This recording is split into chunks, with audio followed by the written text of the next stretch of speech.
Sí, profe, se escucha. Ok, muchas gracias. Bueno, vamos a continuar con la segunda clase. Vamos a empezar con la segunda clase de esta materia y nos vamos a referir hoy exclusivamente a la función preventiva de la responsabilidad civil o del derecho de daños. Antes que nada, grabar. Estoy grabando. Sí, ya está grabando. Yo no toqué nada, alguien ha tocado algo. Bueno, En realidad ahora va a arrancar a grabar automáticamente, es por eso. Así ya no tiene que hacerlo usted y se despreocupa. perfecto,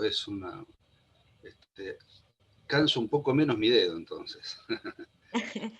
Les quería preguntar, ¿tuvieron acceso a la plataforma? Sí, ya está habilitado. Perfecto. Bueno, entonces habrán visto lo que hemos subido de la unidad 1 y hace un rato acabo de subir el link de la grabación de la clase pasada, que poniendo ese link en Google lo ven por YouTube, ¿sí? Bien, vamos a hablar entonces de la función preventiva de la responsabilidad civil. Como anticipamos la clase pasada, la función preventiva tiene la finalidad de evitar que el daño ocurra. ¿Por qué hay que evitar que el daño ocurra? Bien, parece algo que no tendría que ser explicado, ¿no? Todos tenemos naturalmente inscripto en nuestra mente o en nuestra alma o en nuestro corazón que los daños deben ser evitados. Bueno, no es tan así. Creo que algo se los comenté en la clase pasada, hubo una corriente jurídica que tuvo bastante trascendencia en las últimas décadas, sobre todo en el derecho norteamericano, que es la Escuela del Análisis Económico del Derecho, donde reducen todo a un tema de costos y beneficios.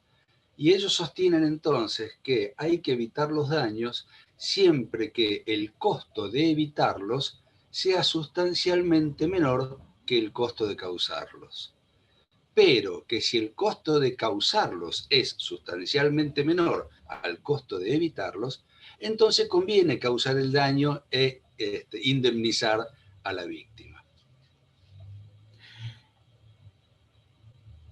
Incluso en la legislación norteamericana, en una época, se suprimieron, creo que también se los comenté en la clase pasada, las barreras de los pasos a nivel. Se suprimieron las barreras de los pasos a nivel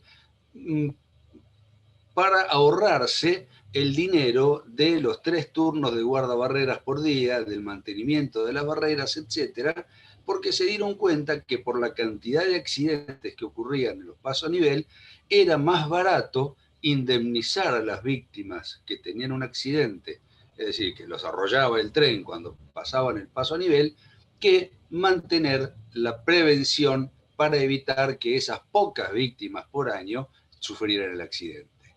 El costo de la evitación era mucho mayor que el costo de la indemnización o el costo de la causación.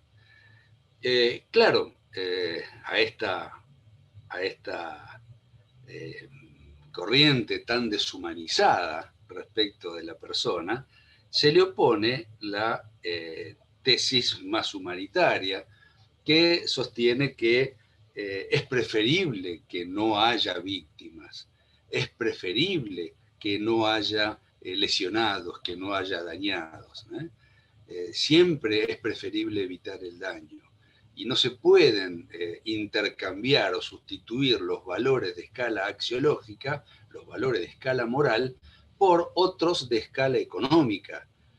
Sustituir la justicia por la eficiencia, sustituir la solidaridad por el afán de lucro o el crecimiento económico. Esta es la noción que, por lo menos para nosotros, es la que justifica la evitación del daño. Pero claro, también, como algo anticipé en la clase pasada, hay ciertos costos que no estamos dispuestos a pagar. La función preventiva del derecho de daños no va a eliminar absolutamente la posibilidad que daños ocurran. Daños siempre van a ocurrir, ¿Por qué? Porque en muchos casos el costo de la evitación es altísimo. Es decir, no estamos dispuestos a pagar ese costo. Yo les decía de manera exagerada, si yo pretendo que nunca me atropelle un auto, entonces tomo la decisión de no salir nunca de mi casa. O si yo pretendo nunca tener la desgracia de, al mando de mi auto, atropellar a una persona, entonces tomo la decisión de no utilizar nunca más el auto. No tener auto nunca más. ¿Estamos dispuestos a pagar esos costos? Y yo creo que no estamos dispuestos. En la complejidad de la sociedad actual, esos costos no los vamos a pagar. De tal manera se encontrarán otros remedios preventivos para que la cantidad de daños disminuya. Por ejemplo, la seguridad de los automotores. Piensen en la seguridad, bueno, ustedes son todos muy chicos, prácticamente desde chicos más o menos los sistemas de seguridad de un auto son los mismos que en la actualidad. Pero yo me acuerdo, cuando yo era chico o era joven, los autos no traían ninguna seguridad. La única seguridad que traían era un paragolpes adelante y un paragolpes atrás, pero no traían ningún tipo de seguridad como ser calidad ABS en los frenos, control de la tracción, las bolsas, los airbags, que al principio venían solo en el volante para el conductor, luego vino un airbag para el acompañante, y ahora los autos de alta gama traen 6 o 7 airbags distribuidos por todo el auto, cuestión de que en un choque frontal de atrás o lateral se inflen las bolsas de aire para amortiguar el efecto de la colisión. Esas son medidas preventivas. No preventivas, pero sí por lo menos se logra poder indemnizar a las víctimas mediante la obligatoriedad de los seguros contra la responsabilidad civil. O la utilización de los cinturones de seguridad. Yo cuando era chico los autos no traían, solamente los autos de carrera traían los cinturones de seguridad. No había cinturones de seguridad. Ustedes pueden fijarse, todavía andan dando vueltas por ahí en un Fiat 600 o un Citroën 13B, que eran una porquería andando, donde uno iba prácticamente en el aire manejando el auto. Yo me acuerdo, mi primer auto fue un Citroën 13B, por eso lo recuerdo no con cariño, porque se me fundió como 3 veces el auto ese, pero bueno, al margen. Entonces, la evitación del daño, la prevención, tiende a evitar los daños, y la evitación del daño es para que haya menos víctimas, es para que haya menos lesionados, para que haya menos damnificados, tanto en su persona como en su patrimonio, como en sus derechos o bienes espirituales.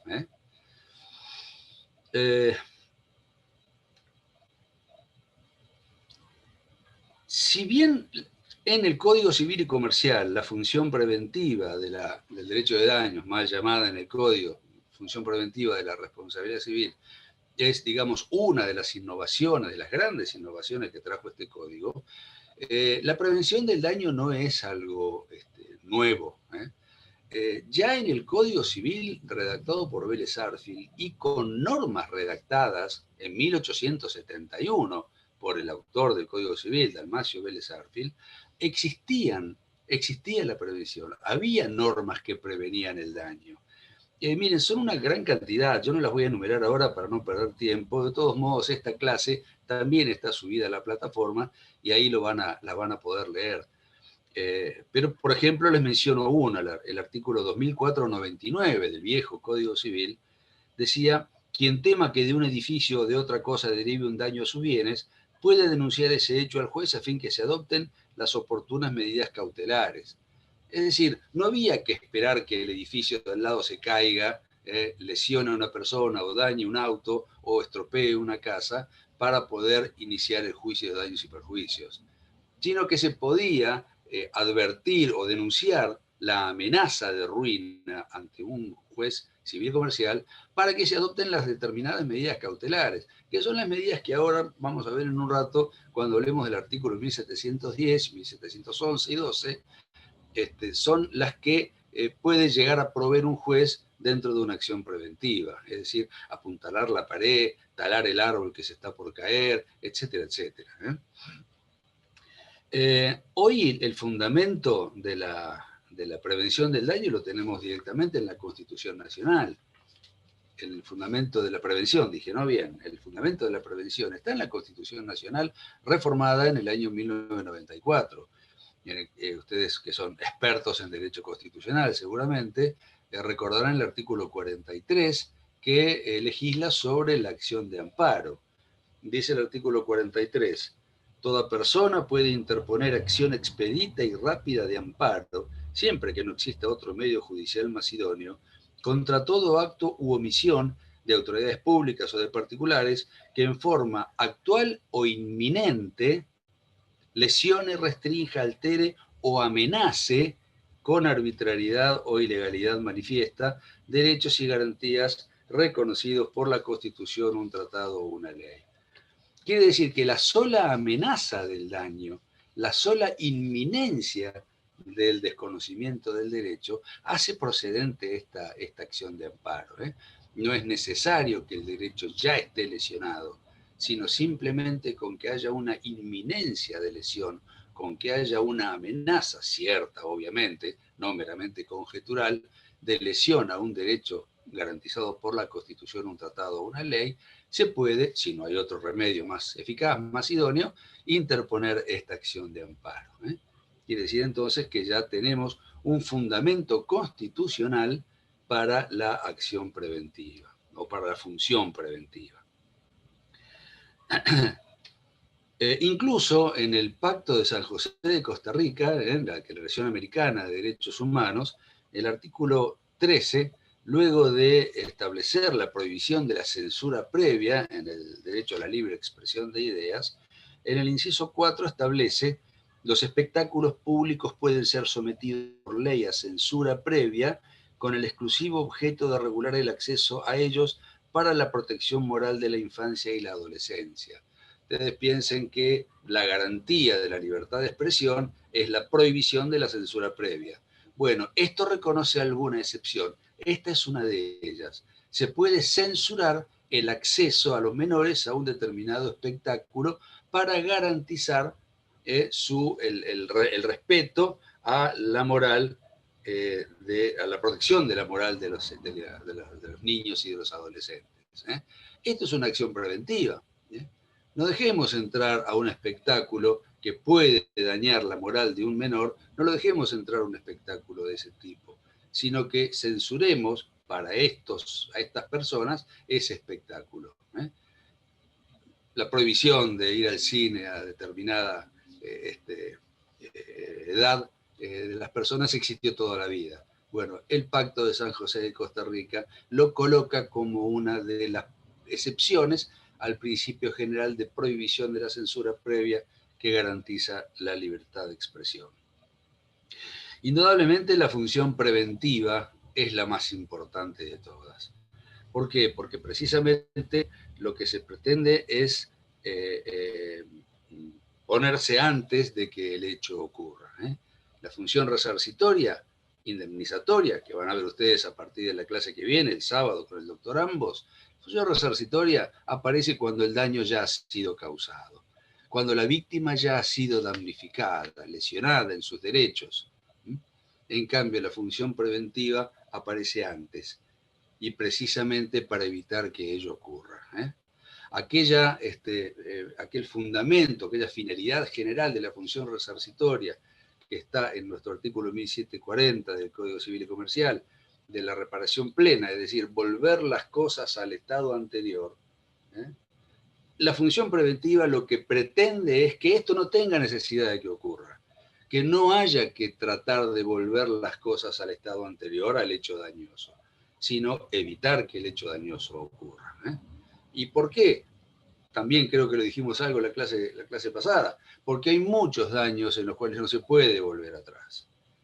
Lo llenarán al paralítico o al cuadripléjico, lo llenarán a los herederos del muerto, los podrán llenar de dinero, pero el muerto no va a revivir, el cuadripléjico no se va a recuperar, el amputado no va a poder, no le va a crecer nuevamente la pierna. ¿Estamos? Por eso es más importante prevenir que indemnizar. Por eso para mí es más importante la función preventiva que la función indemnizatoria o resarcitoria. Bueno, el Código Civil y Comercial introduce por primera vez de manera sistemática, ya dijimos, de manera asistemática, ya había normas que prevenían o que pretendían evitar el daño en el viejo Código Civil, pero nuestro Código Civil y Comercial, que entró en vigencia el 1 de agosto de 2015, introduce de manera sistemática la función preventiva. Fíjense ustedes, el artículo 1708 dice: las disposiciones de este título son aplicables a la prevención del daño y a su reparación. Y la sección segunda, el artículo siguiente, comienza con la función preventiva de la responsabilidad civil. La función resarcitoria comienza recién a partir del artículo 1716.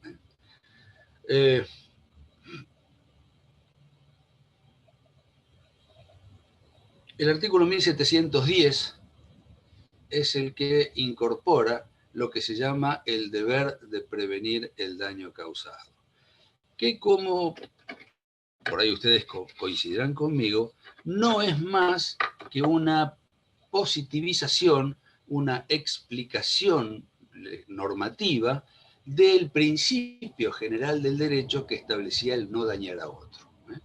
Ustedes recuerdan ese principio de el alterum non laedere del jurisconsulto ulpiano, del derecho romano, que se había escrito de manera magistral las tres reglas del derecho, tres reglas del derecho natural que no necesitaban estar positivizadas en ningún cuerpo de leyes, pero de esas tres reglas del derecho natural podía derivarse cualquier sistema jurídico positivo. Había dicho Ulpiano que las tres reglas eran: vivir honestamente, no dañar a otro, dar a cada uno lo suyo.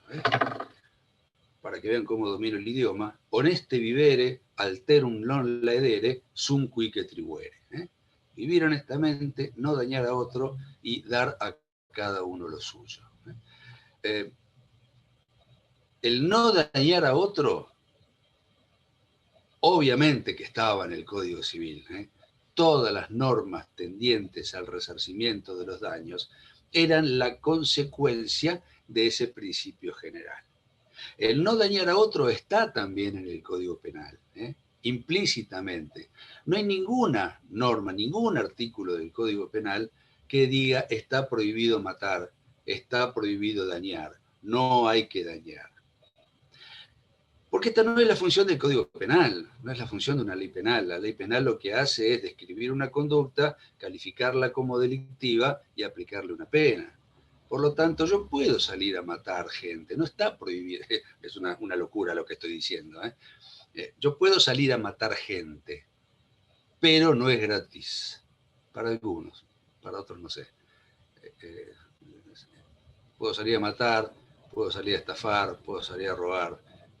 Si soy funcionario puedo ser corrupto, pero no debería ser gratis. Es decir, el código lo que hace es describir la conducta. El que matare a otro, dice el artículo 79, llevará una pena de 8 a 25 años de prisión o reclusión. Digamos, prevé el código que el que cometa la conducta que se está describiendo en el artículo, calificada como homicidio, en el caso del matar a otro, tendrá una pena de tantos años de prisión o reclusión. De tal manera, por eso no dañar a otro es un principio general del derecho natural, no del derecho positivo. El derecho positivo, ¿qué es lo que hace? Bueno, artículo 1710 de nuestro Código Civil y Comercial. Toda persona tiene el deber, en cuanto de ella dependa, de a. evitar causar un daño no justificado. Toda persona, todos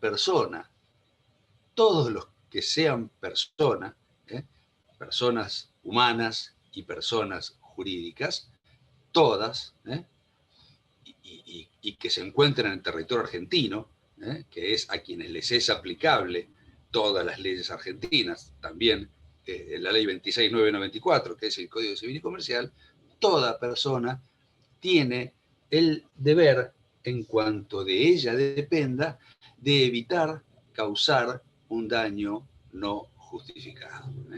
Esta es la positivización del principio de no dañar a otro. Yo, como persona, tengo el deber de no causar un daño injustificado. Este es el principio nuclear en materia de prevención del daño en nuestro sistema jurídico argentino.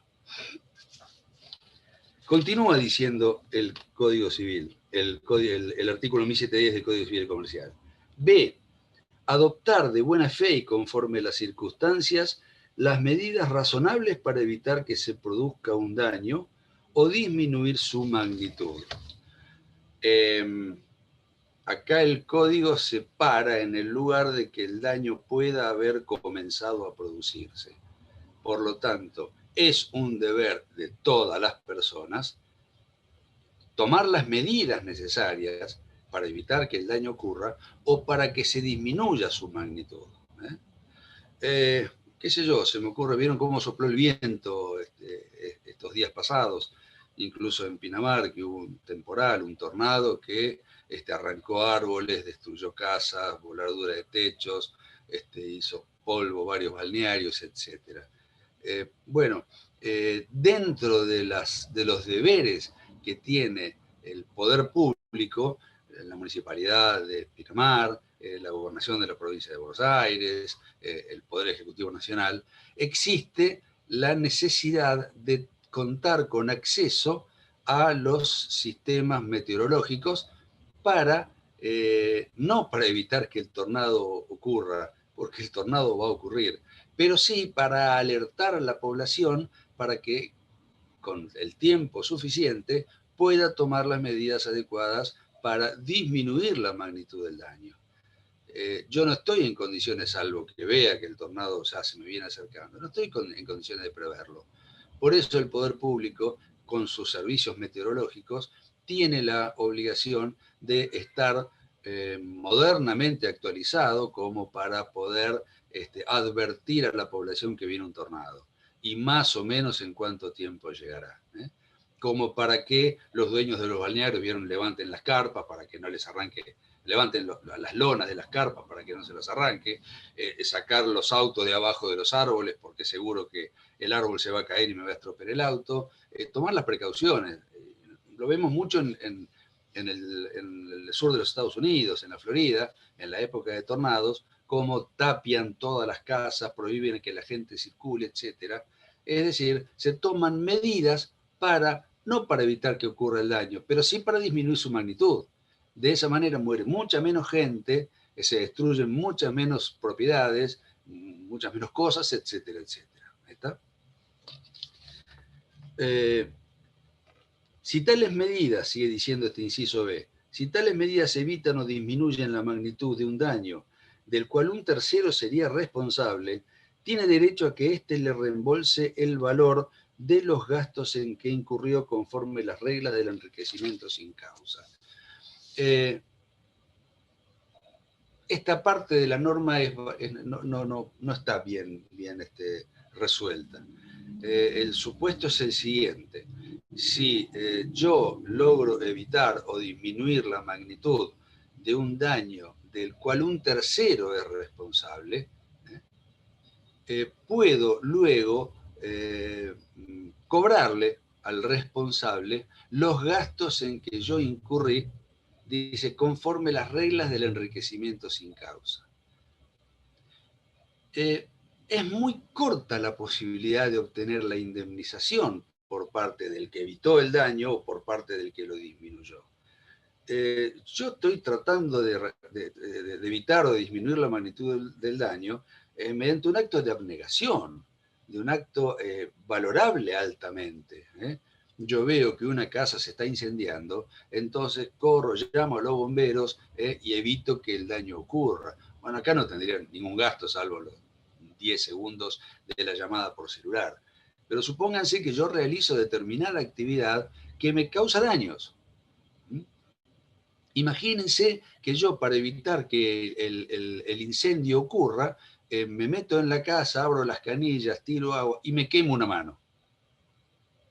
No está prevista esa indemnización en esta parte de la norma del 1710, porque dice solamente puedo recuperar los gastos en que yo he incurrido conforme las normas del enriquecimiento sin causa.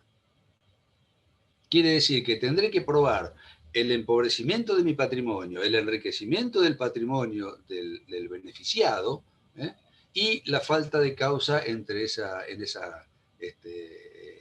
ese desequilibrio patrimonial. Está bien, le podré cobrar los gastos que tuve de tratamiento médico, de curaciones, etc. Pero ¿y los otros daños que yo pude haber sufrido? 10 días sin poder ir a trabajar.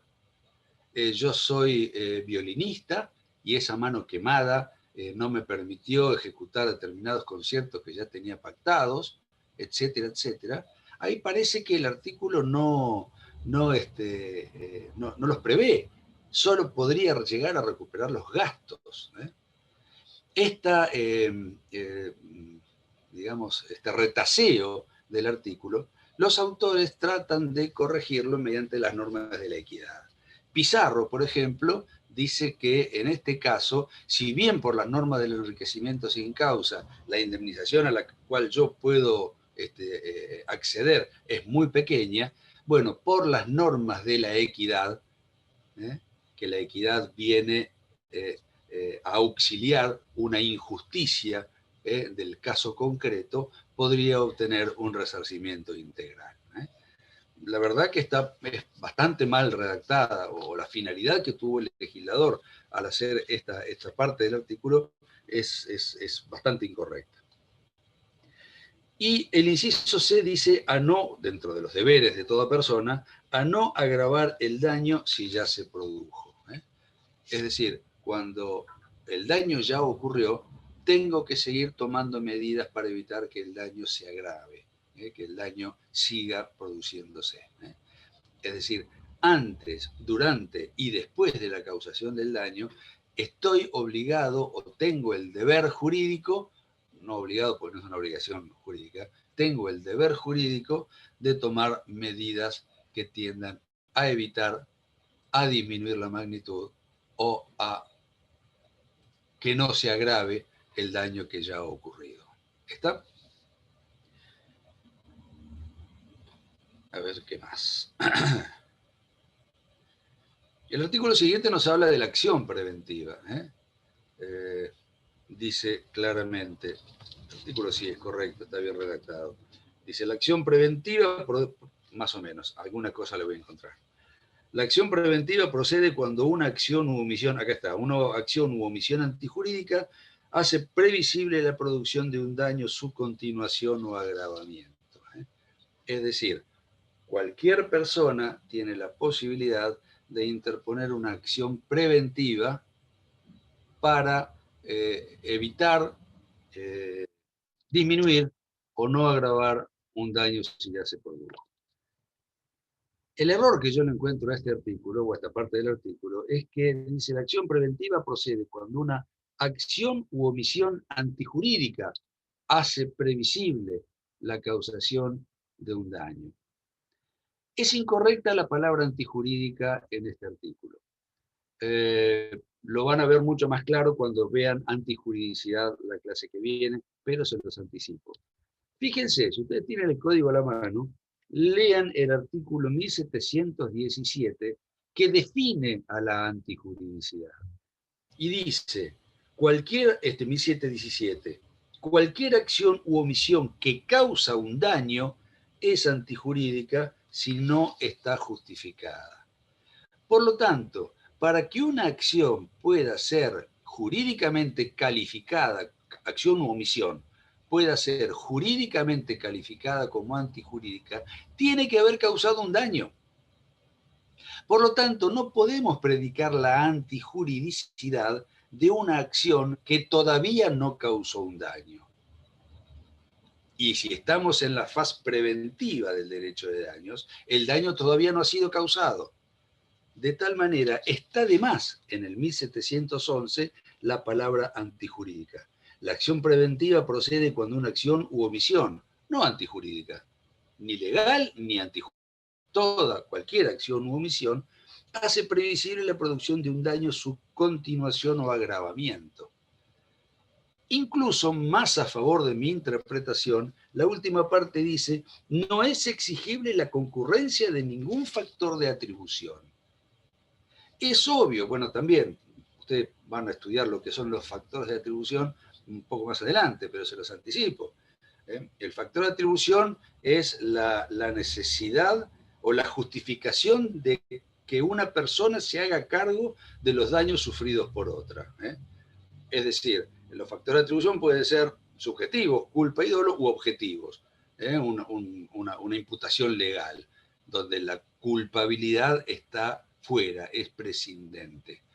Bueno, una acción que puede llegar a causar un daño, no es necesario que sea ni culpable, ni dolosa, ni nada por el estilo, porque los factores de atribución de la responsabilidad que califican a las acciones como culpables, dolosas o atribuibles por un criterio objetivo de atribución de responsabilidad, son de la faz resarcitoria de la responsabilidad civil, no de la preventiva. Y por eso correctamente dicen, no es exigible la concurrencia de ningún factor de atribución. Puede ser un nene de 8 años el que esté por causar un daño, y yo tengo la personalidad como para poder iniciar una acción preventiva para que se evite ese daño. Y el nene de 8 años no puede, no le es nunca atribuible el daño, ni a título de dolo ni de culpa, porque no puede realizar un acto voluntario. ¿Por qué? Porque todavía no adquirió el discernimiento. Así que está incorrecta la primera parte, porque califica la acción o omisión como antijurídica cuando todavía no causó un daño, y está bien la segunda parte, que no exige en esa acción u omisión que concurra ningún factor de atribución de responsabilidad. El 1712 también es una norma un poco criticable. ¿Por qué? Porque es la que establece quién está legitimado, quién tiene personería como para promover la acción preventiva. Y dice, están legitimados para reclamar quienes acreditan un interés razonable en la prevención del daño. Quienes acreditan un interés razonable en la prevención del daño. Claro, el artículo 1710 comenzaba diciendo que toda persona tiene el deber en cuanto de ella dependa de evitar un daño injustificado. Por lo tanto, yo podría concluir que toda persona tiene un interés razonable en que el daño se evite. Digamos, una empresa que está en Miramar está contaminando, no me perjudica a mí porque yo vivo en Mar del Plata. Yo tengo un interés razonable para intentar una acción preventiva para que esa empresa deje de contaminar, es decir, para que cese la contaminación, para que disminuya el daño que ya se está produciendo, para que no se agrave el daño que ya se está produciendo. Por ahí algún juez me va a decir que no, porque el interés razonable lo pueden llegar a tener aquellos que pueden resultar perjudicados, que serían los que viven alrededor de la empresa, o los que viven alrededor de la plaza que puede ser perjudicada por la contaminación ambiental. Pero, digamos, yo estoy interesado en que no haya contaminación, aquí, en Tierra del Fuego o en La Quiaca. Claro, algún límite hay que poner, porque si no, se podrían llegar a producir cascadas de acciones preventivas intentadas por un mismo hecho ante diversos jueces, y podría producirse resoluciones contradictorias entre varios magistrados. No creo que esto se solucione de la manera en que está redactado el código, que es de una manera muy amplia, porque dice cualquiera que acredite un interés razonable. Entonces, ahí, primero, no simplemente hay que alegar el interés, sino que hay que probarlo, hay que acreditar que yo tengo un interés razonable. Pero va a haber que definir qué es un interés y dónde está el límite de la razonabilidad, lo cual, como nociones tan flexibles, podemos ir desde las tesis más restrictivas hasta las súper amplias.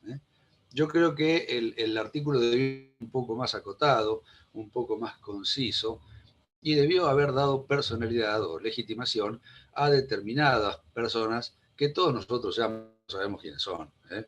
El defensor del pueblo, el presidente de una asociación de fomento, el intendente municipal, las personas que están alrededor de la empresa que pueda estar pasible de contaminar el medio ambiente, de manera de acotar un poco.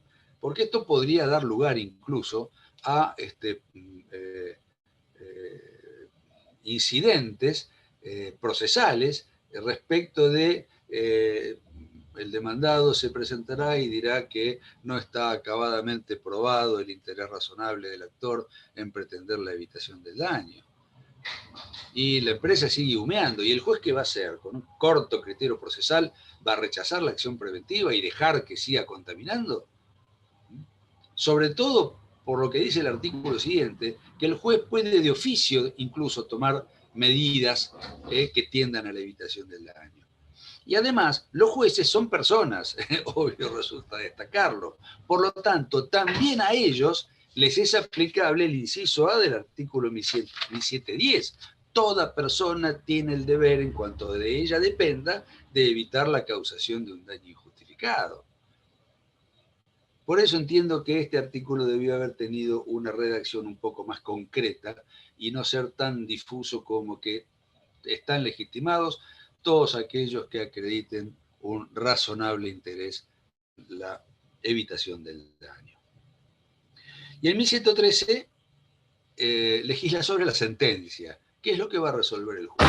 Este artículo sí es correcto.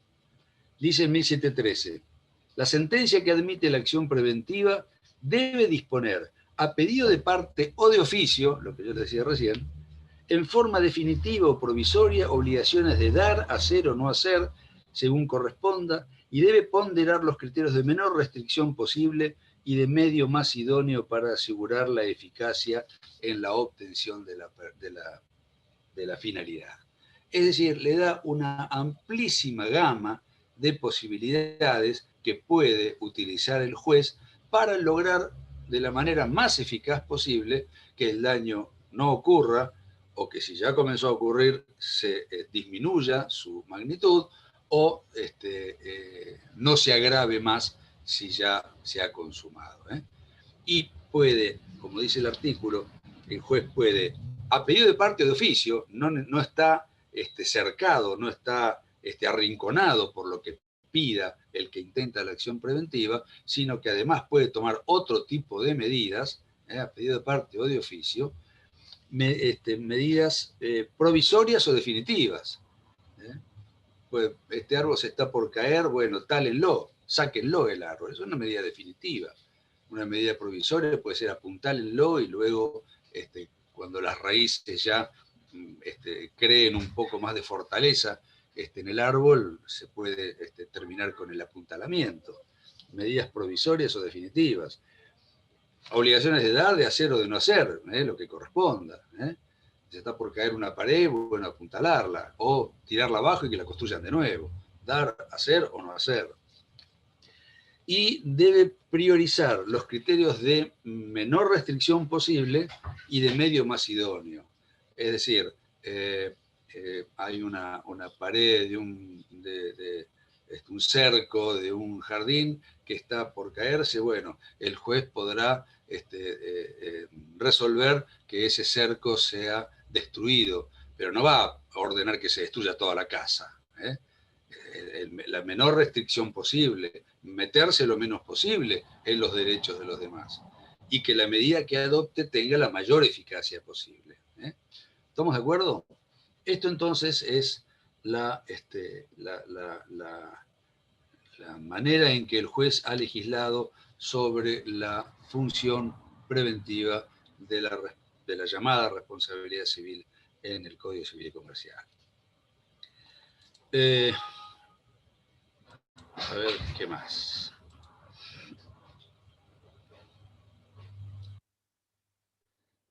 Vayamos a la tercera función, que no está en el código y sí estaba en el proyecto, y cuando el Ministerio de Justicia, el Poder Ejecutivo Nacional, estaba en el anteproyecto, y cuando el Poder Ejecutivo Nacional manda el proyecto a la Cámara de Diputados, se la saca esta tercera función, que es la sancionatoria.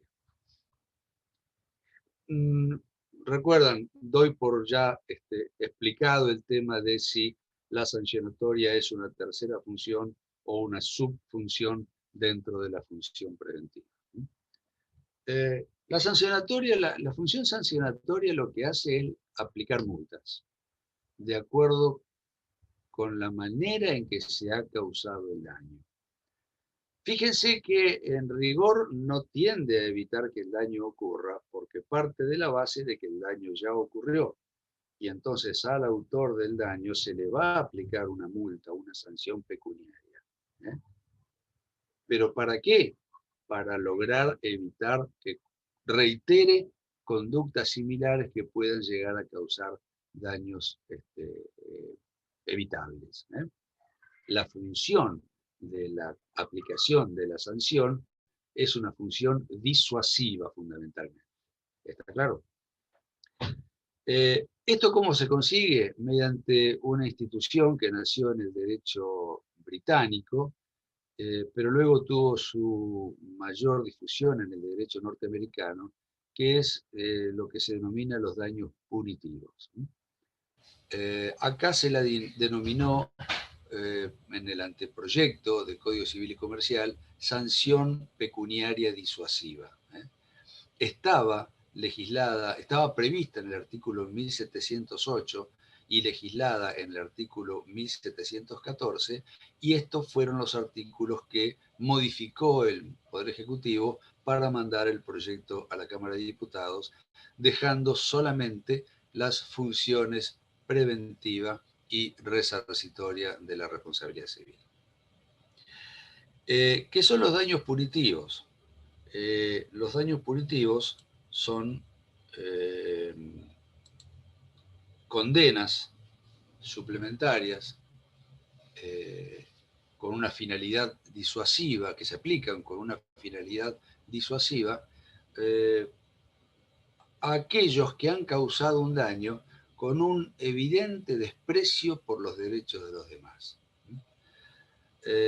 No en todos los supuestos de causación de daños serían procedimientos punitivos, sino que solamente en aquellos daños que han sido causados, evidenciando el autor que no le interesa absolutamente los derechos de los terceros perjudicados.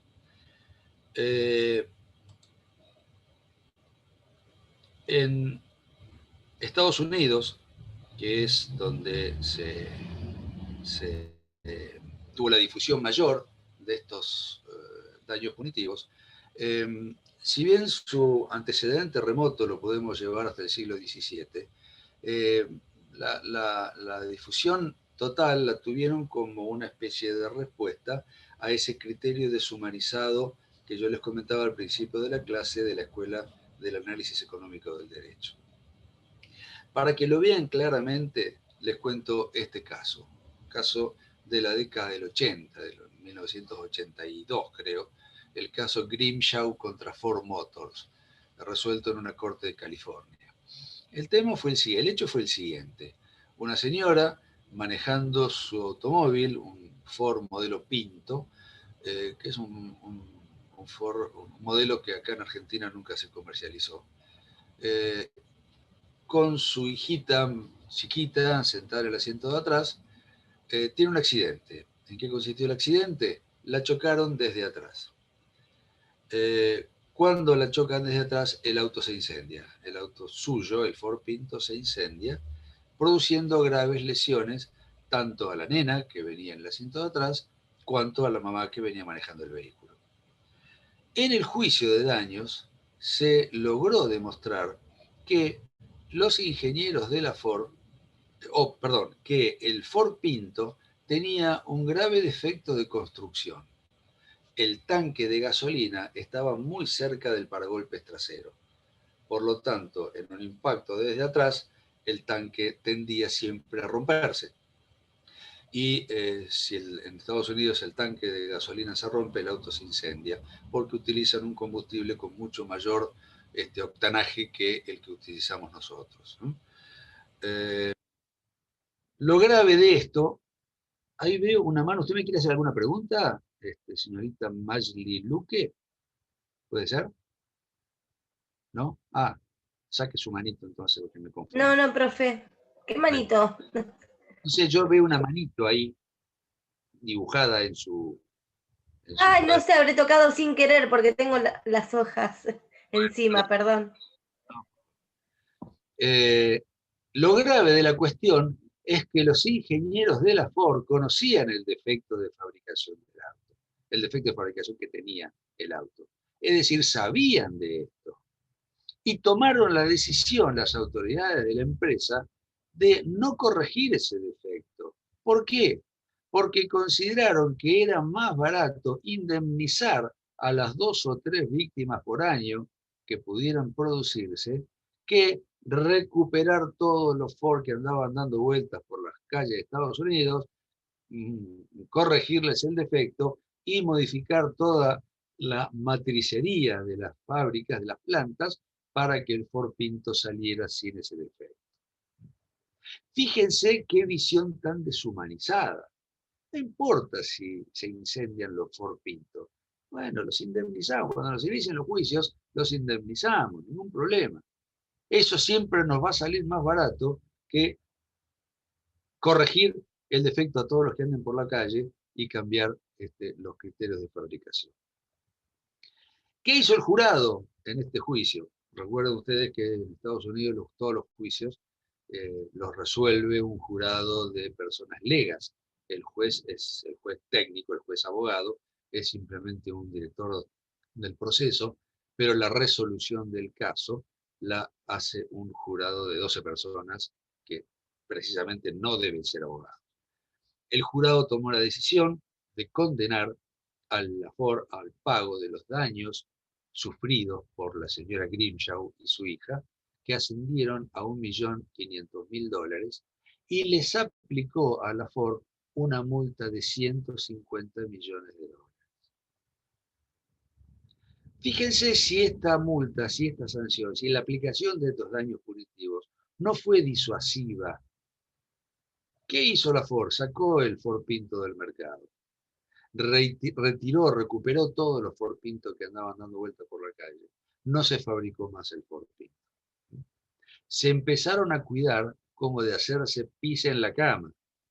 Es decir, la multa sirvió, y esta es la finalidad más importante, para disuadir al demandado a que no siga cometiendo las mismas inconductas que pueden llegar a provocar los mismos resultados dañosos.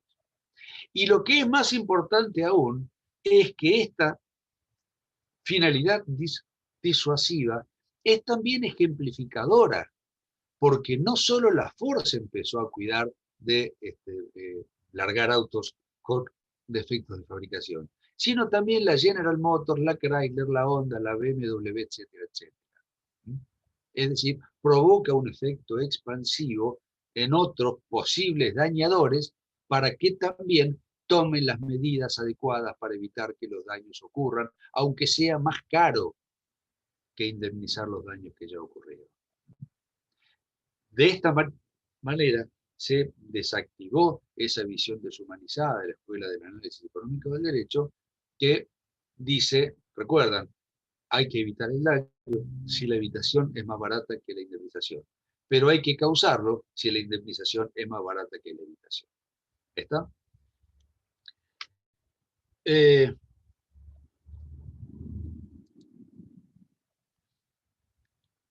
definitiva, las funciones entonces de los daños punitivos son sancionar la conducta deshumanizada, sancionar la conducta que desprecia claramente los derechos de terceros, con una multa económica. En segundo término, disuadir, para mí la función más importante. Yo ahí les subí un artículo que escribí sobre la finalidad disuasiva de los daños punitivos. Disuadir tanto al que causó el daño como a otros para que no reiteren esas mismas inconductas perjudiciales. Y la tercera función es desbaratar los beneficios ilícitos que pudiera obtener el demandado con su actuación. ¿Recuerdan el ejemplo que dábamos en la clase pasada de los daños a la intimidad de la modelo? Donde le convenía más a la revista publicar, dañar la intimidad, indemnizarla y quedarse con toda la ganancia de publicidad, de venta de las revistas, etc. Si para ese supuesto en nuestro país, que todavía no lo está, se pudiera aplicar daños punitivos, los daños punitivos también servirían para quitarle esa ganancia ilícita.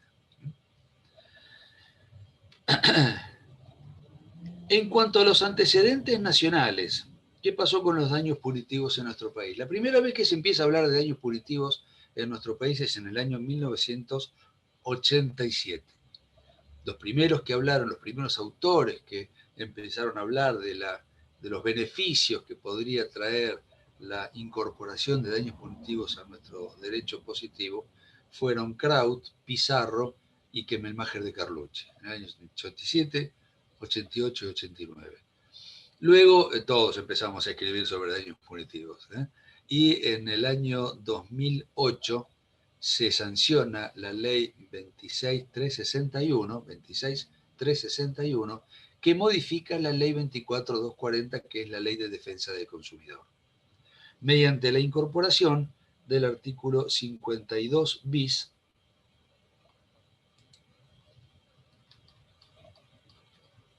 que en un ratito lo vamos a leer, y fue ahí la primera vez que se legisló los daños punitivos en nuestro sistema jurídico. Antes de la modificación de la Ley de Defensa del Consumidor, en el año 1998 se incorporaron los daños punitivos al proyecto de reformas del Código Civil de ese año, de 1998, proyecto de reformas que nunca llegó a ser sancionado como ley. Con posterioridad a la sanción de la Ley 26.361 del 2008, que incorporó los daños punitivos en la Ley de Defensa del Consumidor, también se incorporaron daños punitivos en la Ley de Defensa de la Competencia del año 2018, artículo 64, y en el proyecto, todavía no es ley, en el proyecto de Ley Nacional de Acceso a la Justicia de Consumidores, artículo 25. Con lo cual, hoy en día, las únicas normas que traen la posibilidad de aplicar daños punitivos son la Ley de Defensa del Consumidor y la Ley de Defensa de la Competencia. Como solamente están legislados los daños punitivos dentro de la Ley de Defensa del Consumidor, es un criterio ya generalizado, no puedo decir unánime, porque hay autores y algún fallo aislado que opina lo contrario, pero es un criterio generalizado que solo se pueden aplicar daños punitivos dentro de las relaciones de consumo. Y no se pueden aplicar por analogía. ¿Por qué?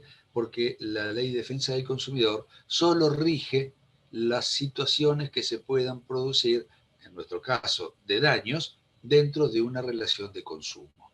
Y las relaciones de consumo están definidas en los artículos 1 y 2 de la Ley de Defensa del Consumidor. Por lo tanto, reitero, para la generalidad de los autores y de la jurisprudencia, no es posible aplicar daños punitivos fuera de una relación de consumo. Por eso les decía en la clase pasada que en el ejemplo de la revista no podemos aplicar hoy en día daños punitivos. Si hubiera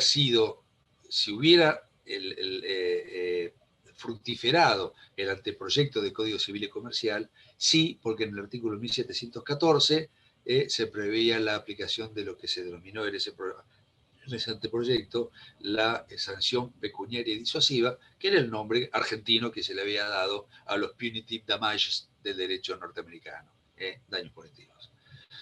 ¿Qué dice el artículo 52 bis de la Ley 24.240? Dice, daño punitivo. Al proveedor que no cumpla sus obligaciones legales o contractuales con el consumidor, a instancia del damnificado, el juez podrá aplicar una multa civil a favor del consumidor, la que se graduará en función de la gravedad del hecho y demás circunstancias del caso, independientemente de otras indemnizaciones que correspondan. Bien, desde el día siguiente a la sanción de esta ley, fue criticado la técnica legislativa utilizada, cómo fue redactado este artículo 52 bis, que peor no pudo ser redactado. Digamos, el espíritu de la reforma es muy loable. En buena hora que ahora, por lo menos en las relaciones de consumo, tengamos legislados los daños punitivos. Pero la manera en que fueron incorporados en este artículo es pésima. Lo que dio lugar a una labor incausable de hermenéutica jurídica a los jueces para que fueran interpretando de la manera lo más adecuada posible esta pésima ley que contiene el artículo 52 bis. Veamos. Dice el artículo, al proveedor que no cumpla sus obligaciones legales o contractuales con el consumidor. Es decir, se puede aplicar daños punitivos simplemente al proveedor de un bien o de un servicio que no cumpla con sus obligaciones legales o contractuales con el consumidor. ¿Recuerdan que decíamos hace un ratito que por definición los daños punitivos son restrictivamente aplicables?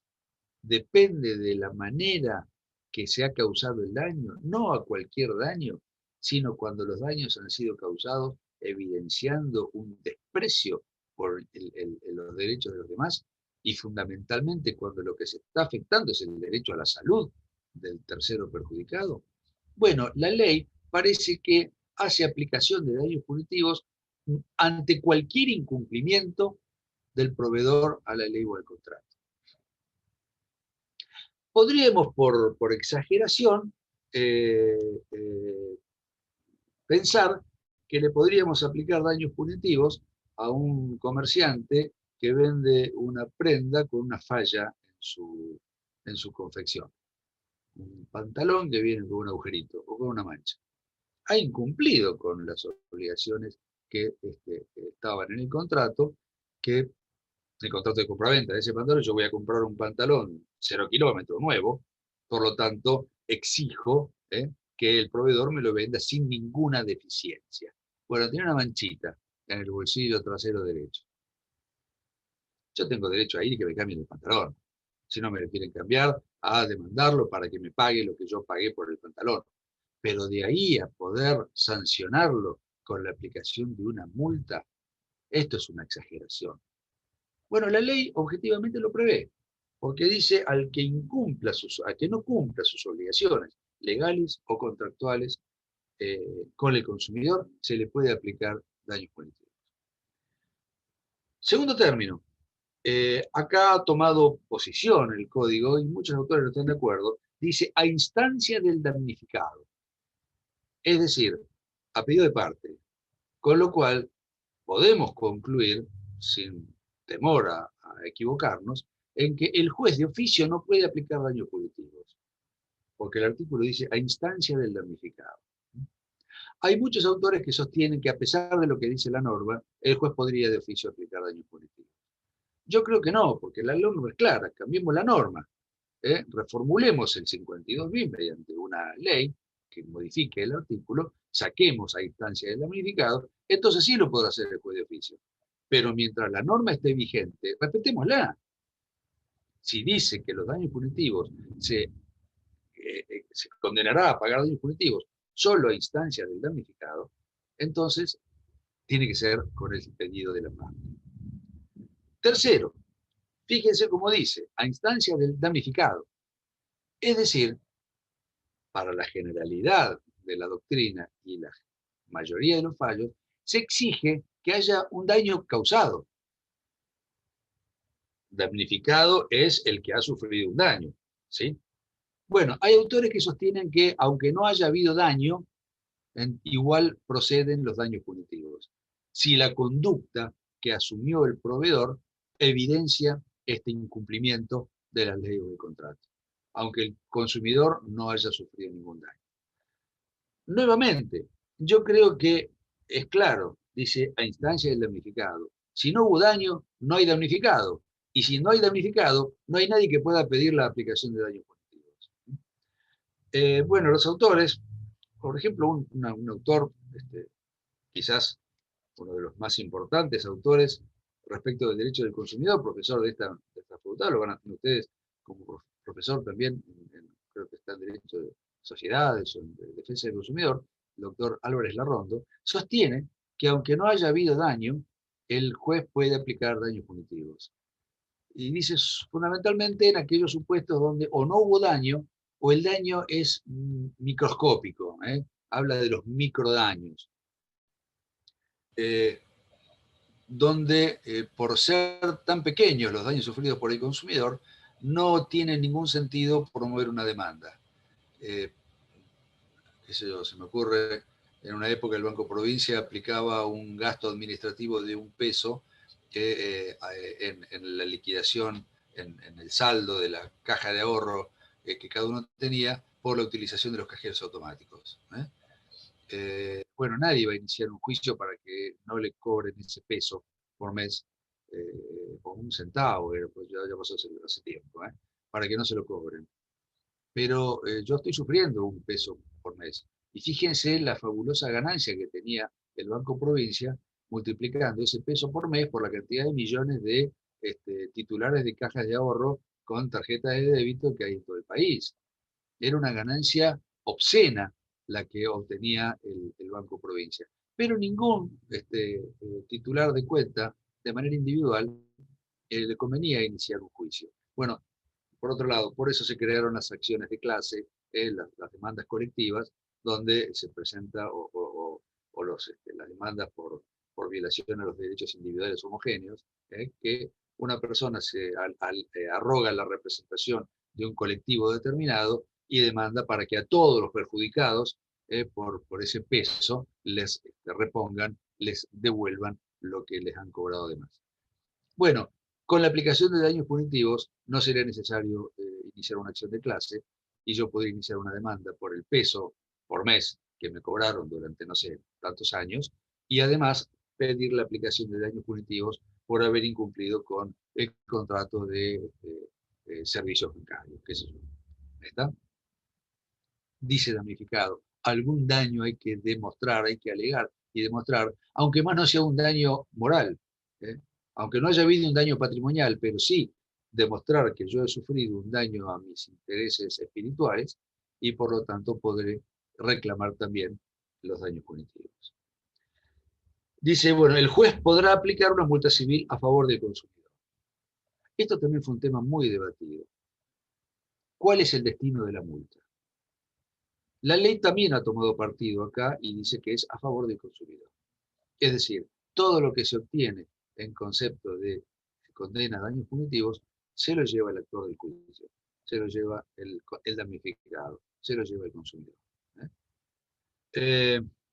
Yo estoy en contra de eso, junto con una gran cantidad de autores también, creo que no somos mayoría, pero yo entiendo que el destino de la multa debiera ser mixto. Si la finalidad de los daños punitivos es una finalidad solidarista, es decir, los daños punitivos fundamentalmente sirven para disuadir que el causante del daño y otros en una misma situación sigan provocando daños a otras personas, no a mí que ya me lo provocaron.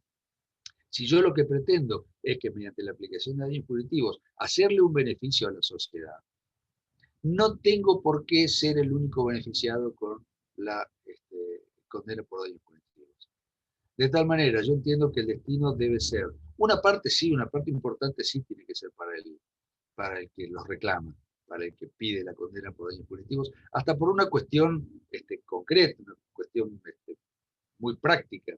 ¿Quién va a demandar la aplicación de daños punitivos si no se va a llevar ningún beneficio económico respecto de esa demanda?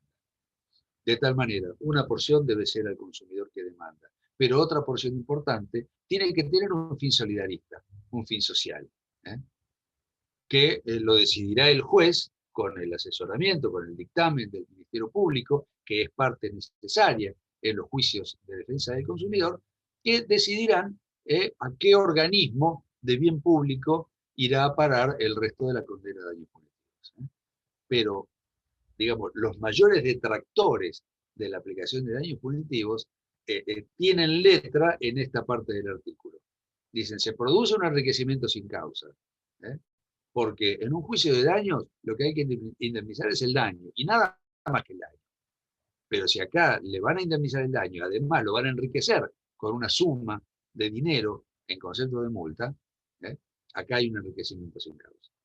Por eso les taparíamos la boca si una gran parte de, digamos, los que estamos a favor de la aplicación de daños punitivos, pero no a favor de que toda la suma vaya al bolsillo del consumidor, les taparemos la boca a los detractores donde, si se destinara una parte importante de lo que se recaude a una entidad de bien público.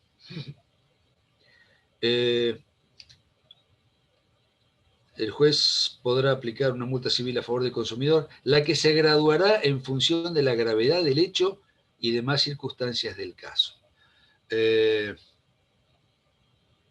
Esto tiene que ver con el monto. ¿Cuál es el monto que se le debe aplicar? La última parte, que no se la leí, del artículo dice: la multa civil que se imponga no podrá superar el máximo de la sanción de multa prevista en el artículo 47, inciso B de esta ley. Las multas que prevé el artículo 47 van de 100 pesos a 5 millones de pesos. Con lo cual, los jueces están, desde el año 2008 hasta ahora, encerrados en esa maniobra, en esa margen, aplicar daños punitivos entre 100 pesos y 5 millones de pesos. No pueden aplicar ni menos de 100 pesos ni más de 5 millones de pesos. Primero, en un país con una inflación estructural como la que tenemos, donde hoy ya carecemos de moneda, donde nuestro peso se ha envilecido de tal manera, ha perdido tal poder adquisitivo, seguir poniendo montos en moneda corriente, yo no entiendo cómo cometen ese error los legisladores. Piensen un poco, en el año 2008, 5 millones de pesos, yo hice la cuenta, eran alrededor de 1.300.000 dólares. En el año 2008 el dólar estaba a 3 pesos y pico. Hoy el dólar de la calle, ¿no? Está a 160 y pico de pesos. Dividan 5 millones por 160 y pico. ¿Cuánto le da? Menos de 50.000 dólares. Menos de 40.000 creo también. Fíjense, 1.300.000 dólares en el año 2008, 30 y pico de mil dólares en el año 2021. Y si seguimos así, no pareciera que vamos a mejorar, cada vez, digamos, en moneda constante serán 5 millones de pesos, pero en moneda corriente será cada vez menos. Es decir, cada vez se pueden comprar menos cosas con la misma cantidad de dinero. Por lo tanto, no hay que fijar en nuestro país, mientras tengamos una inflación estructural como la que tenemos. Toda mi vida yo viví con inflación, tengo 62 años, ¿no? O sea, no tengo ninguna esperanza de que esto mejore. La fijación de multas, la fijación de montos, tiene que ir relacionada con otro tipo de situaciones, no con nuestra moneda corriente, que hoy ya prácticamente no existe. Hay un proyecto del año 2018 de reformas a la ley de defensa del consumidor que, por acá lo tengo, prevé que la multa en concepto de daños punitivos sea, el monto máximo sea de 10.000 salarios mínimos vitales y móviles. Bueno, ahí ya estamos un poco mejor. El salario mínimo vital y móvil, si bien no aumenta como aumenta la inflación, pero aumenta. Algo va aumentando. Hoy el salario mínimo vital y móvil está en alrededor de 16.800 pesos. Hay una progresión, en marzo va a estar en 21.000 pesos. Quiere decir que hoy 10.000 salarios mínimos vitales y móviles suman alrededor de 168.750.000 pesos, lo cual es 2.766.000 dólares. Ahí ya es un poco más interesante. Y también prevé este proyecto de ley no tengo ninguna aspiración de que este proyecto de ley se vaya a convertir en ley, ¿eh? Soy pesimista en cuanto a eso, pero bueno.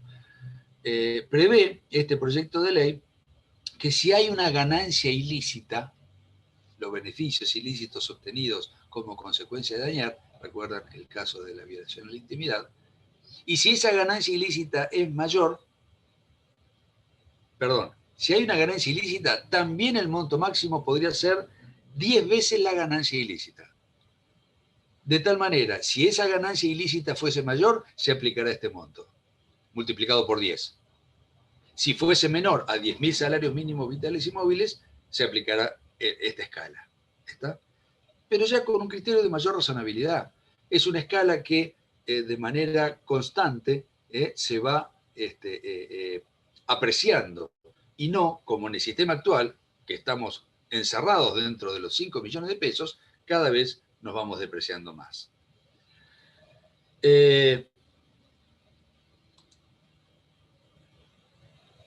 ¿Cómo graduará el juez? Volvamos a la realidad. ¿Cómo gradúa el juez entre los 100 y los 5 millones de pesos?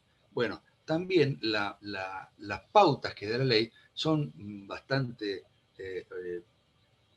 escuetas. Simplemente dice, en función de la gravedad del hecho y demás circunstancias del caso. Está bien que la gravedad del hecho sea una pauta para graduar la multa, para aplicar daños punitivos o para graduar la multa. Pero hay muchas otras. ¿Saben cuál a mi criterio es la más importante? El patrimonio del que debe pagar el daño punitivo.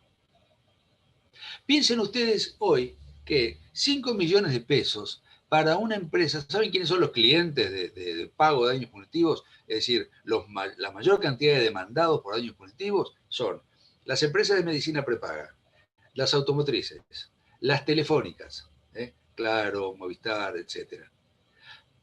Para Ford Motors, Volkswagen, Fiat, General Motors, para OMIN, OSDE o lo que fuera, los bancos también, para el Banco de Galicia, el Banco de Santander, 5 millones de pesos les parece que es disuasivo por tener que pagar, y ningún juez condena al máximo, pero por abstracción pensemos que hay un juez iluminado que condena al máximo.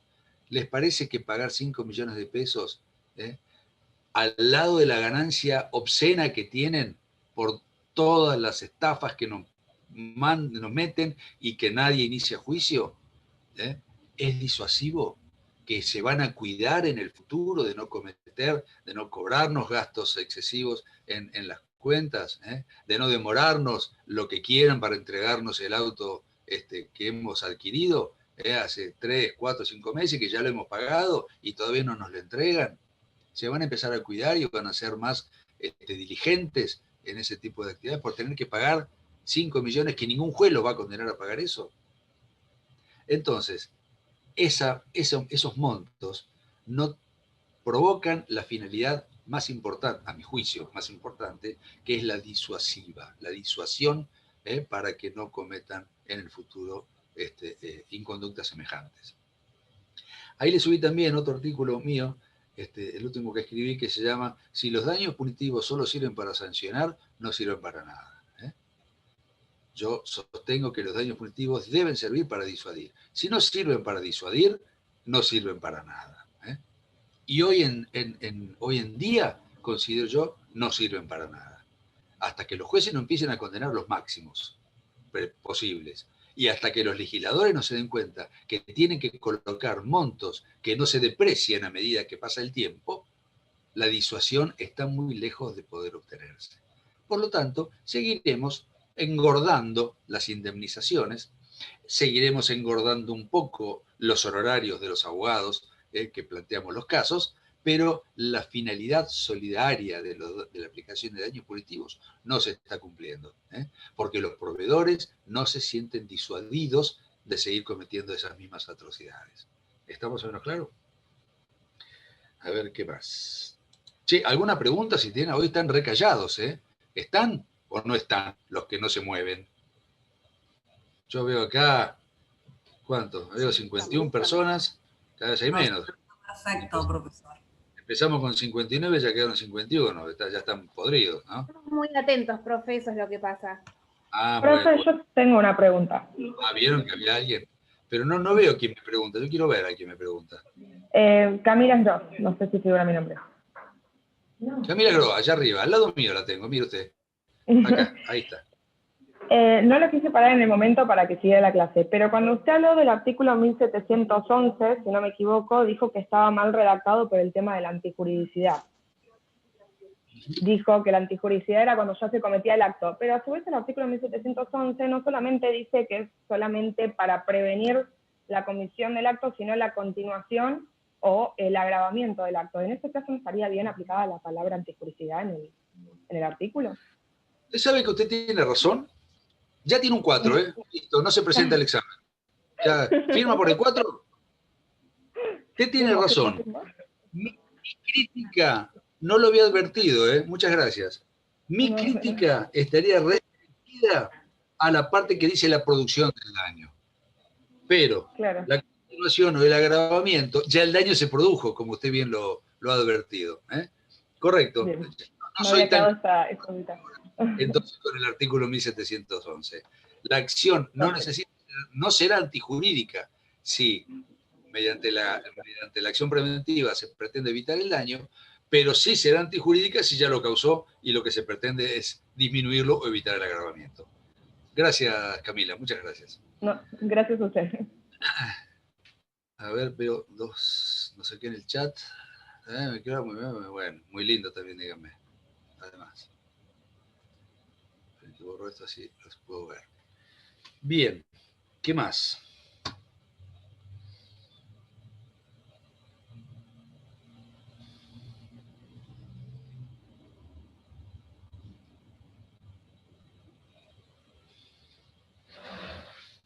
Bueno, yo acá en el Power, que también está subido a la plataforma, les puse cuáles son las discusiones actuales, muchas de las cuales ya he mencionado. Vamos a ver. Esta, si el criterio, hoy se discute, ya casi no, pero todavía hay algunos que lo discuten, si el criterio para aplicar daños punitivos exige una conducta, un reproche en la conducta del agente dañador, o es suficiente con que el deudor incumpla, el proveedor incumpla las obligaciones legales o contractuales. Es decir, si por definición los daños punitivos se le aplican a aquel que ha observado una conducta que desprecia claramente los derechos de los demás, es obvio que vamos a exigir que haya un factor de atribución subjetivo, que será culpa grave o dolo, porque no se puede conscientemente desconocer los derechos de los demás si no hay una negligencia grosera o una intención de desconocerlos. Fíjense incluso que dice el artículo 1724 del Código Civil y Comercial. Dice, son factores de atribución la culpa y el dolo. La culpa consiste en la omisión de la diligencia debida según la naturaleza de la obligación y las circunstancias de las personas del tiempo y lugar. Bueno, último párrafo, últimos dos renglones. El dolo se configura por la producción de un daño de manera intencional o con manifiesta indiferencia por los intereses ajenos. Esta manifiesta indiferencia por los intereses ajenos es ese desconocimiento, ese desprecio por los derechos de los demás de los cuales estábamos hablando hace un rato. Por lo tanto, una parte de la doctrina exigimos que haya una culpa grave o aún un dolo que en este aspecto se lo denomina dolo eventual. El dolo directo es la clara intención de causar el daño, el dolo eventual es causar el daño con desentendimiento o con indiferencia por haber causado un daño a los intereses ajenos. Por lo tanto, por un lado, algunos entendemos que se debe exigir una conducta reprochable. Otros, en cambio, apegados a la letra del artículo 52 bis, simplemente sostienen que el proveedor que incumpla la ley o el contrato, aunque no haya sido negligente o aunque no haya tenido la intención de dañar, igual se le puede aplicar daños punitivos. Otra de las discusiones actuales es si los daños punitivos son una sanción penal o una multa civil. ¿Por qué? Porque si son una sanción penal, se deben cumplir con todas las garantías del debido proceso que están en la Constitución y que se refieren al proceso penal.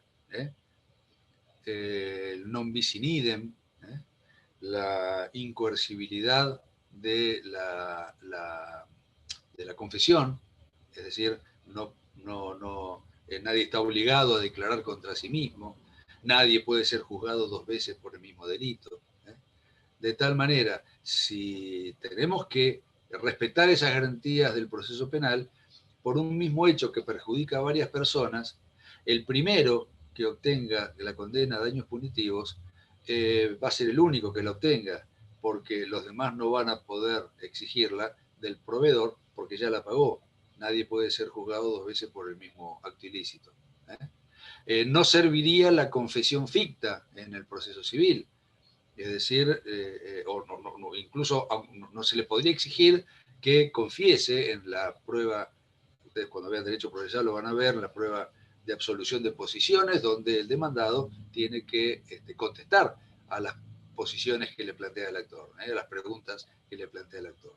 Bueno, la mayoría de la doctrina y la mayoría de la jurisprudencia entiende que es una sanción, una multa civil.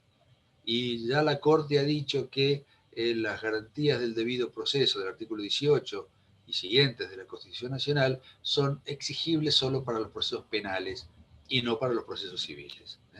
Por lo tanto, a los daños punitivos no se les aplica las garantías del debido proceso.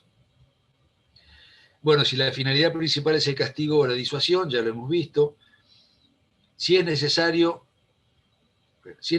una norma determinada que lo recepte, o pueden considerarse implícitos o aplicables por analogía, ya lo hemos dicho. Nosotros entendemos, con la generalidad de la doctrina y jurisprudencia, que no son pasibles de ser aplicados por analogía, y que en cada sector del ordenamiento jurídico deberá existir una norma que prevea la aplicación de daños punitivos para que estos sean procedentes. Por ejemplo, no habría nada más lindo que poder aplicar daños punitivos en los daños ambientales, que son hoy por hoy los daños más fabulosos que se pueden cometer. Pero la Ley General del Ambiente no prevé la posibilidad de aplicación de daños punitivos. Por lo tanto, a pesar de que hubo un fallo aislado en Junín, de una Cámara de Junín, en la provincia de Buenos Aires, que aplicó a un caso de daño ambiental por analogía el 52 bis de la 24240, más allá de ese caso, la jurisprudencia y los congresos de juristas siempre han concluido en que no es posible aplicarlos por analogía y que es menester una ley especial que así los prevea. ¿Qué hora es? Ya terminamos. Si es necesario que haya habido daño resarcible o se pueden demandar en forma automática, ya lo hemos dicho también, es una cuestión que algunos autores, hoy minoritarios, pretenden que aunque no haya daño se puedan aplicar. Yo entiendo que mientras el 52 bis siga redactado como está, es necesaria la petición del damnificado. Lo mismo si son aplicables instancias de parte, también pueden ser aplicados oficio, ya lo dijimos. Si la ley debe contemplar montos máximos y mínimos o es el juez quien tiene absoluta discrecionalidad para su graduación, montos máximos siempre va a haber que poner. Aún en el derecho norteamericano, que son tan liberales, la jurisprudencia de la Corte Suprema, de la Suprema Corte de Estados Unidos, ha establecido montos máximos para graduar la condena al pago de daños punitivos. Si el monto aplicado debe guardar relación con el monto del daño resarcitorio o no, yo entiendo que no tiene nada que ver el monto del daño punitivo con el monto al que se condene por los daños resarcitorios, porque es una multa los daños punitivos. Lo que sí debe guardar relación con el patrimonio de que debe pagarlos. Es decir, un monto que le duela, a ver si me entienden, un monto que le duela al demandado. Que el demandado diga, la pucha, ¿para qué habré cometido este daño? Ahora tengo que pagar semejante suma. Eso es la disuasión, un monto que le duela. Si el destino de la multa debe ser el bolsillo del consumidor o una entidad de bien público o una alternativa mixta, ya lo hemos visto. Si son procedentes en las acciones colectivas o solo en las individuales, son procedentes también en las acciones colectivas. Si son asegurables, nada dice la ley. Sí, el proyecto al que me refería hace un rato, proyecto de año de modificaciones de la Ley de Defensa del Consumidor del año 2018 claramente establece que no son asegurables. Es lógico que no sean asegurables, porque si fueran asegurables, esto le quitaría la finalidad disuasiva. ¿Por qué? Porque el proveedor tomaría los seguros previendo la posibilidad de tener que pagar daños punitivos, en cuyo caso los daños punitivos se haría cargo de la compañía de seguros y él seguiría siendo imprudente o siendo desconsiderado respecto de los derechos de los demás. Por lo tanto, para que sigan cumpliendo la finalidad para la cual fueron creados, no debieran ser asegurables. Por último, un tema que me interesa a mí, si son solo aplicables por los jueces o también se los puede aplicar un tribunal arbitral. Digo, me interesa a mí porque yo soy árbitro del Tribunal Arbitral del Colegio de Abogados y hemos aplicado daños punitivos. Nos hemos atrevido a aplicar daños punitivos en casos llevados al tribunal. Pero es una discusión todavía que no está saldada.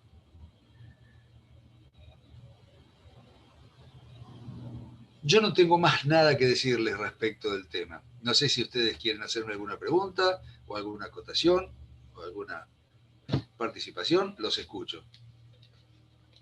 Si les parece que... Yo quería preguntar algo. ¿Escucha? La escucho, pero no sé de dónde. Ahí la veo. Sí, Sonia. No, yo quería preguntar, se me ocurría, ¿no?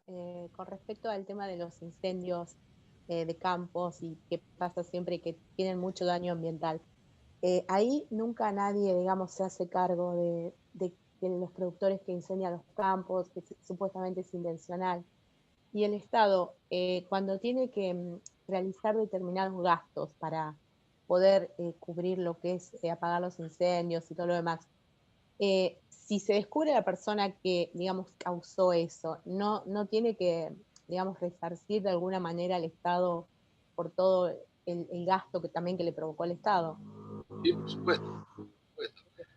No creo que suceda, pero sí. Bueno, sobre fin del año pasado salió una ley que tiene una finalidad preventiva, para mi gusto errada completamente, que establece que cuando se produzcan incendios de campos, se lo sanciona al dueño del campo con la imposibilidad de poder disponer del mismo. No recuerdo si es por 30 años o por 60. Es decir, el campo termina siendo invendible por ese lapso. Digo que me parece una exageración, una barbaridad, porque no se analiza si el incendio fue intencional, digamos, no si fue intencional, si fue producido por el dueño del campo o fue producido por alguno de un auto, tiró una botella que se rompió, y ustedes saben que la botella con el sol puede hacer efecto lupa, y en época de sequía cualquier cosita que se caliente provoca el incendio, o si fue un sabotaje, un pirómano que, recuerdan acá el caso de, no es campo, ¿no? Pero el caso de Torres y Liva, el incendio en Torres y Liva, fue un pobre homeless, ¿no? Un linchera, el que incendió o comenzó el incendio que destruyó totalmente el edificio. Pero volviendo concretamente a su pregunta, por supuesto que si el Estado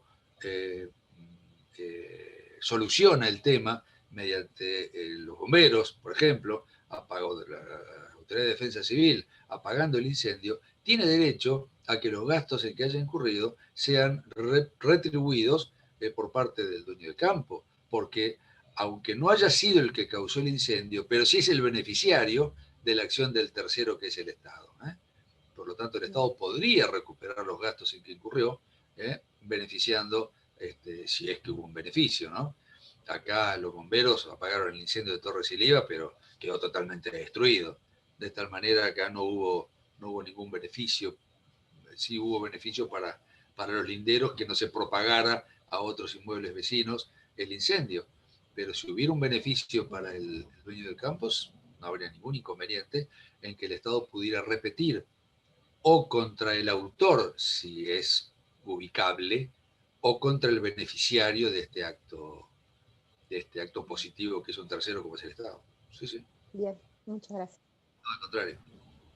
Profe, yo tengo una consulta es algo personal, pero quería sacarme las dudas.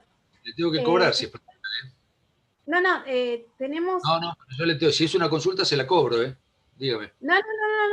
Es para saber cómo, o por qué, o cómo proceder. Tenemos varios árboles que necesitan sacarse.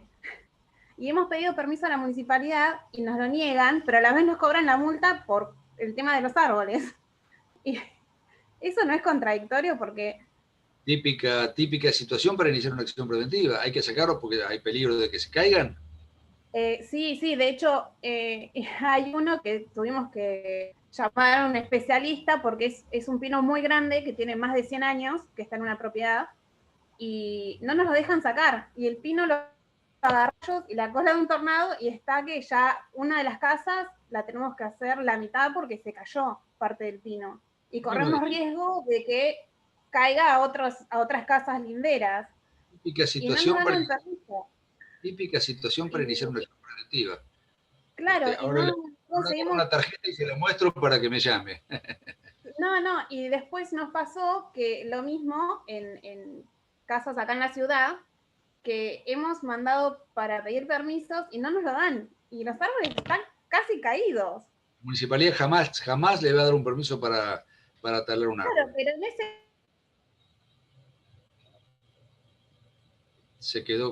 Se congeló. Hola, se congeló. ¿Todos se congelaron o ella sola? Profe, No. ¿y en ese caso qué se procede? Acción preventiva. Demostrando el interés razonable, como para iniciar la acción preventiva, el juez va a hacer lugar y va a adoptar las medidas que el juez considere que correspondan. Probablemente haya que acompañar alguna pericia de un ingeniero agrónomo o de un ambientalista o de alguna persona que se dedique a la parquización, que diga que esos árboles, si no se podan, si no se talan, si no sé qué pues se puede hacer, se van a caer y van a producir determinados destrozos. No veo mucha dificultad en eso. Pero, les reitero, la municipalidad jamás va a autorizar a que uno serruche un árbol. Nunca lo va a hacer. Por eso, no hay más alternativa que iniciar judicialmente una acción preventiva. ¿Alguna otra? Bueno, recuerden que mañana, 9:45, comienza la clase de función resarcitoria, que es con la que seguiremos de aquí hasta el final del curso, y la clase la da el doctor Ambos. Y se los digo por las dudas, se los aclaré en el mail, en el mail que les mandé. Los datos son ya de Zoom recurrentes. Los últimos datos que les mandé hoy sirven para todas las clases de acá hasta el final del curso. ¿Está? Muy bien. Buenísimo, entonces 9:45. Nos vemos en algún momento. Gracias, Hasta luego. Gracias a usted, profe. Gracias. Hasta luego.